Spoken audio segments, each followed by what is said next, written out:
Selamat pagi, Bapak Ibu, saudara-saudara yang terkasih. Sebelum kita mendengarkan firman Tuhan, marilah kita bersat teduh sejenak.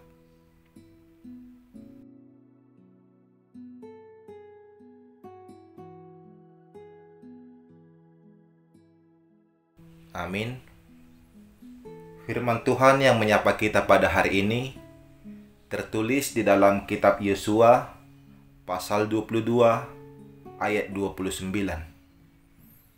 Jauhlah daripada kami untuk memberontak terhadap Tuhan dan untuk berbalik daripada Tuhan pada hari ini dengan mendirikan mezbah untuk korban bakaran, korban sajian, atau korban sembelihan. Mezbah yang bukan mezbah Tuhan Allah kita yang ada di depan kemah sucinya. Dalam bahasa Batak dikatakan, "Dau maisyak kami, anggotung mangguturi hami dopak Jahubah. Manang marbalik sian Jahubah sadarion, lau paulihon sadalanggatan, bahen pamilian ni pilihan si tungon, mana si panganon, mana si potongan pe, pulik sian langgatan ni Jahubah di batatai, na jojong di julu ni udung." Keputusan hidup setia pada Tuhan. Kesetiaan adalah komitmen kehidupan. Seseorang yang telah memutuskan untuk setia, berarti ia benar-benar di dalam komitmen yang sejati. Demikian juga di dalam kehidupan rohani. Ketika seseorang telah memutuskan untuk setia kepada Tuhan, maka ini adalah komitmen terbesar dalam hidupnya. Dan orang yang mampu melakukan hal tersebut adalah orang yang telah hidup di dalam kedewasaan iman dan keteguhan iman. Demikianlah yang dapat kita lihat pada nats renungan pada hari ini. Dalam ayat kedua pada perikop 22 ini, Yosua mengajak orang Ruben, orang Gad, dan suku Manasye untuk mengingat akan kasih setia Tuhan. Dan Yosua juga menasihati mereka agar hidup setia pada Tuhan Allah. Dan pada ayat 29 ini, Bani Ruben, Bani Gad, dan suku Manasye mengumandangkan komitmen akan kesetiaan mereka kepada Tuhan. Mereka berkomitmen untuk menjauhkan hidup dari pemberontakan terhadap Tuhan dan bertekad untuk setia beribadah kepada Tuhan Allah. Saudara-saudari yang terkasih, bagaimanakah dengan kita?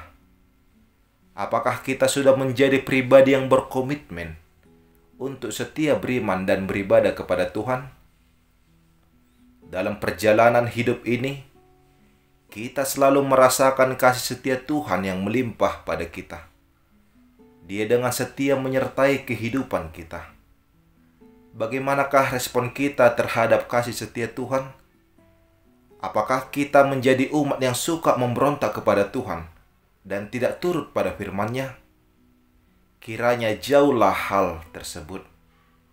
Sebagai umat yang benar-benar merasakan kasih setia Tuhan, marilah menjadi pribadi yang setia kepada Tuhan. Kita harus membuat sebuah keputusan dalam diri kita bahwa kita hidup setia kepada Tuhan, setia beriman kepadanya, dan setia hidup dalam perintah-Nya. Pada zaman ini, sungguh banyak orang yang mencoba untuk menggoyahkan kesetiaan iman kita kepada Tuhan. Tetapi sebagai pengikut Kristus yang sejati, kita harus mampu mempertahankan iman kesetiaan kita kepada Tuhan. Tuhan akan selalu menguatkan dan memampukan kita. Amin. Kita berdoa. Terima kasih ya Tuhan Allah yang kami sembah, atas kasih setiamu yang selalu menyertai kehidupan kami. Dan terima kasih juga atas firman-Mu yang telah berkumandang pada kami di pagi hari ini. Kiranya melalui firman-Mu yang telah kami dengar, kami menjadi umat-Mu yang setia kepadamu di segala lini kehidupan kami. Ajar kami Tuhan, agar di dalam hari-hari kami sungguh menyatakan kesungguhan iman kami hanya kepadamu. Ya Tuhan, saat ini kami akan melaksanakan aktivitas kami. Sertai dan bimbing kami, agar kami dapat melaksanakan seluruh kegiatan seturut dengan kehendak-Mu.